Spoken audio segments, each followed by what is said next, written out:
What's going on, guys? Dr. Andrew Fix back here for another episode on the code.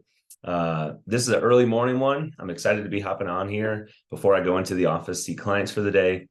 And as you guys know, I'm a performance-based physical therapist with a practice here in the Denver area named Physio Room. And as you can imagine, the topic we're going to get into today is one that I talk about pretty much every day. Now, do I talk about it in the exact same context? Not necessarily, right? It depends on what questions get asked during the day when we're working with clients. Depends on what kind of conversations I'm having with other people in the office, whether it's coaches, trainers, other coworkers of ours.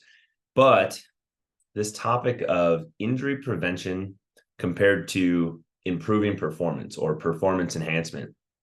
And, I was in a fitness facility here in the Denver area yesterday, participating in a DEKA strong event. It's a fitness competition where you're pretty much competing, you're competing against yourself, against the clock, right? There's 10 stations and you are trying to work your way through those 10 stations of movements. Some are cardio based, some are strength based, but a fair number of repetitions. And, you're trying to pace yourself appropriately so that you can get through those as quickly as possible. And I had a table set up at this gym where we were doing injury screens for people. We were helping them with recovery. If somebody had something bothering them, we were sort of checking that out for them, trying to point them in the right direction of, hey, this is what we're finding. This is what it looks like is going on. And this is what we would recommend you do about it. And with a couple of those individuals that participated in the event, I got on the topic of, should we address these things that we're finding? Should we address this mobility issue in your hip or strength issue in your hip or mobility issue in your ankle? As an example, should we address these things as it pertains to or because of reducing your risk of injury prevention? Or should we address these things because if we do, it is likely to improve your performance? And guys, really, I think the answer is both. And I have this conversation with coworkers often when we're talking about marketing, right? We're talking about how do we go communicate to people in the community, whether it's runners, whether it's cyclists, how do we communicate to them if we think we could help them in our office? We see that there's things like we're watching a 5K, for example. We see that we think we can help people based on how they're running or based on the fact that they're limping after the race or they're wearing a knee brace, right? Naturally, we start wondering what's going on. But how do you communicate to that person? Because I'll tell you, and I've been the first one to be guilty of this. I have had my fair share of injuries, which is why I care about it now. But not everybody really cares that much about injury prevention until they've had an injury, right? Not everybody really understands how it feels and, the disappointment, the frustration of being hurt, being injured, I should say. There's a difference between being hurt and being injured, but not everybody knows how it feels to be injured and to be really missing the sport and activities that you love to do. But once you sustain one and you have to miss that time, you have to miss that participation, you don't get to be there with your teammates or with your kids or with your spouse even, right? Maybe your partner and you have a lot of fitness things you like to do together. Maybe you like to hike or you like to go on travel to go to marathons or half marathons. And that's a big part of your relationship and things you love to do. Well, if you're injured and you can't participate, man, how does that change things, right? It sucks is what I'm getting at. But not everybody has gone through an experience like that yet. And hopefully people don't, right? I'm not here wishing injuries on people. But sometimes you have to come up at that conversation from a different angle. And you have to speak to them about how can we improve your performance? Because what I've learned, at least with people who are serious about fitness, is not everybody cares about the injury prevention piece if they haven't sustained an injury, but almost everybody wants to perform better, right? Almost everybody wants to do better, have a better time, lift more weight, run faster, whatever, or just their body feels better while they're doing it. Whatever that might be, people want to be better. So sometimes that's the angle that I come across in that conversation. Now let's start to really boil down, if we are doing an assessment, a physical therapist doing an assessment on somebody, and we find areas that we can improve, right? Like I mentioned before, ankle mobility restrictions, strength or mobility issues in the hips, core stability limitations, whatever it is. What's the difference between addressing that to prevent injury compared to addressing that to improve their performance? In my eyes, it is virtually the same thing. The same things that we would do to help somebody mitigate their risk of injury are the same things we're going to do to try and help them improve their performance. Now, maybe not everybody knows that, but we're going to address that the same. What are the big categories, right? The things that we really look at in life. And we talk about it on this podcast: sleep, movement, nutrition, stress management, and relationships. But especially those first four, those things, if you have your sleep dialed in, you're managing your stress effectively, you move and exercise and have an adequate training program, and then your nutrition is dialed in.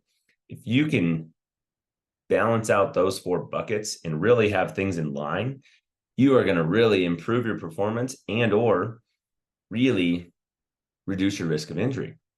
Okay. So, having the training side is maybe the easiest one that we think of, right? Do you have a skilled coach that's putting together a training program for you, right? Or are you just randomly going and doing stuff at the gym, which might be okay in a lot of scenarios, right? Are you just trying to stay in shape? Then I just want people to move first and foremost. But if you're training for a sport or activity, hopefully you have a skilled coach that's putting together a program for you. And, that program has a nice balance of whatever components you're trying to train for, right? So for example, say you're a runner or a cyclist and you're trying to train for a running or a biking race.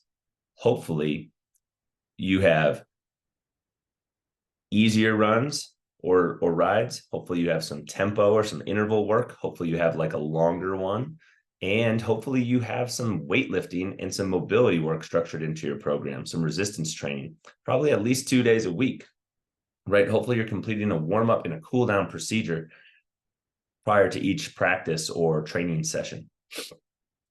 Now, on the nutrition side, let's not go down too deep of a rabbit hole, but hopefully you're eating enough protein to adequately support the muscle and the repair of the tissue from the training that you're doing. And just hopefully you're taking in enough calories so that you're giving your body the nutrients that it needs in order to sustain the amount of training that you're trying to do.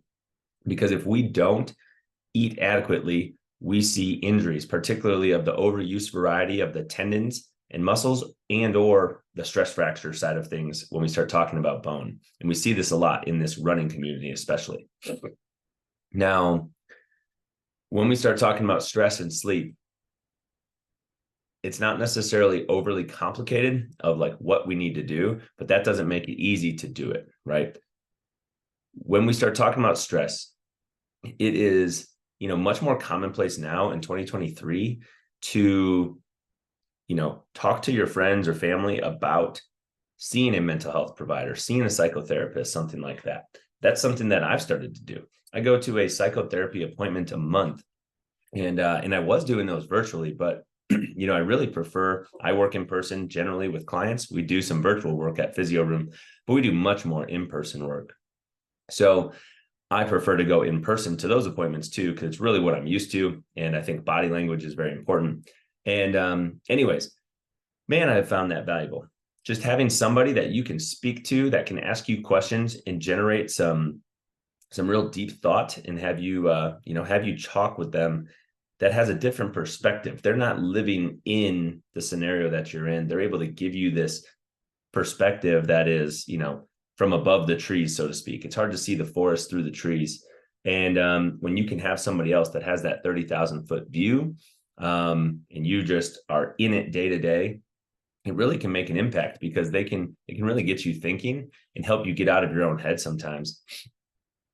Back on the training side of things, I mean, this is really common for high-level athletes. They're working with psychotherapists. They're doing things like neurofeedback, brain training. Or they're working with like a sports psychologist or a mental performance coach.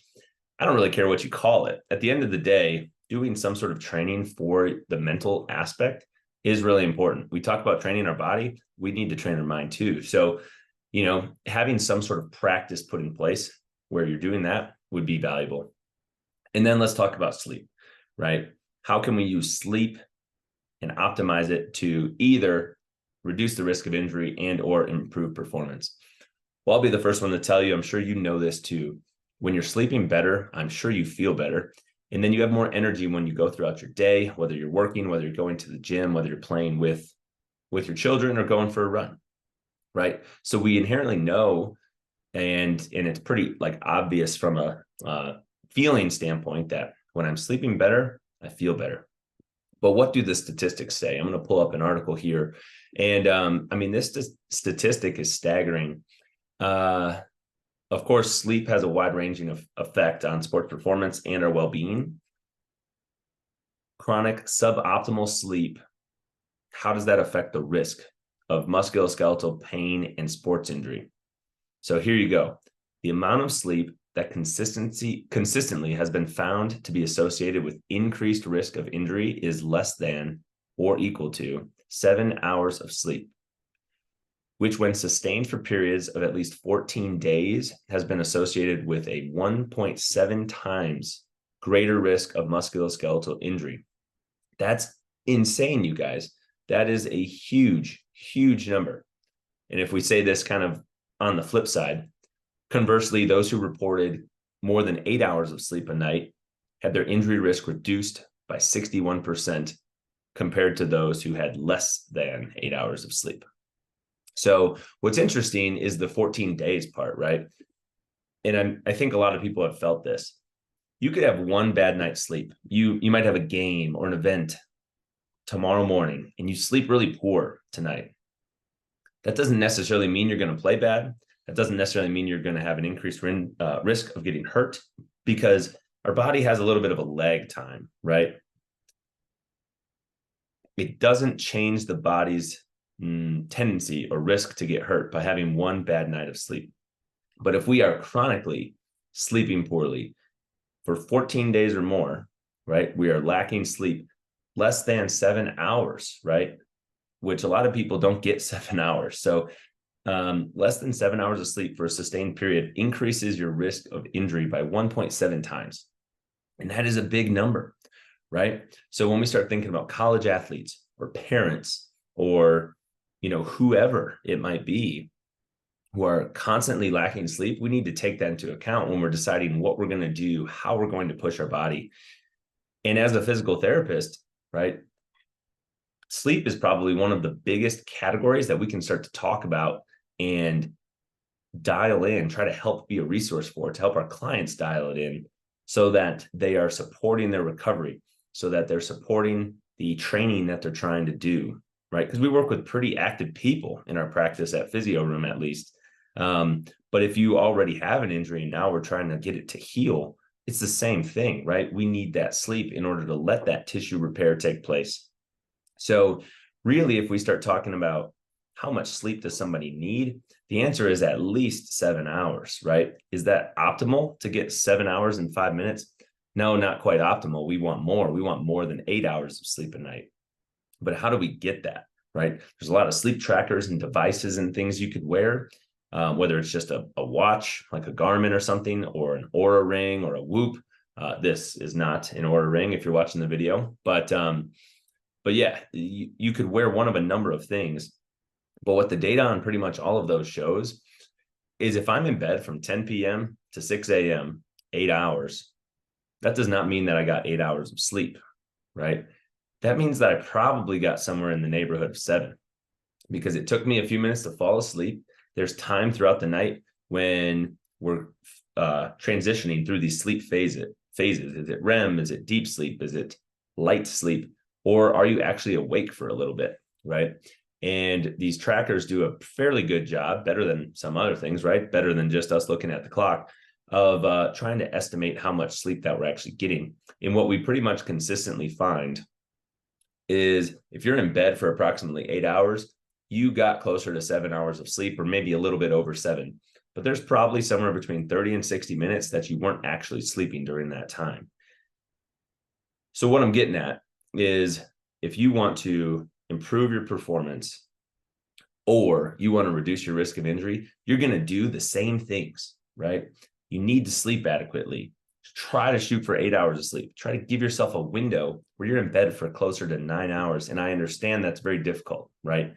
My work and my training and everything, I'm usually in bed for, I don't know, we'll call it 8.5 hours. I'm trying to really hit that more than 7 hours of sleep, but it's hard for me to be in bed for 9.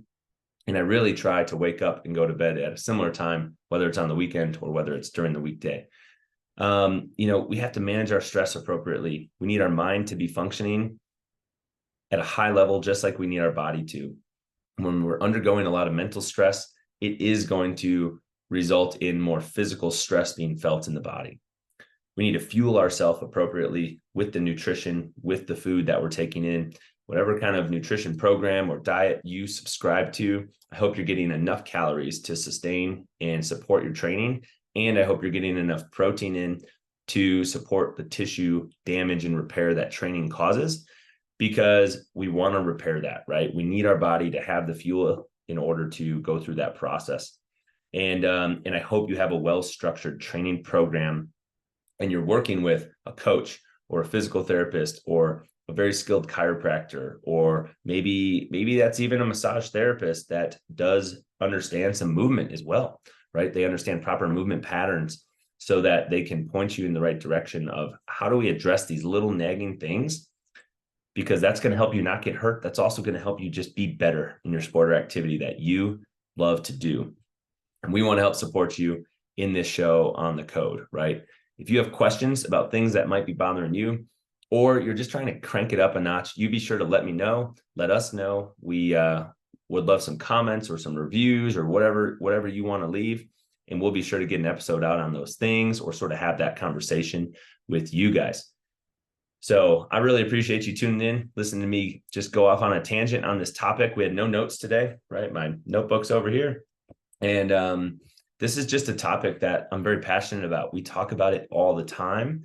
And I just wanted to help you to understand that you don't have to do something different to improve your performance compared to prevent injuries, right? And this is assuming you already have a training program in place. It's the same stuff. And that's why it's fun for us, because we get to have this conversation with people and just relate it to what they really want to know about.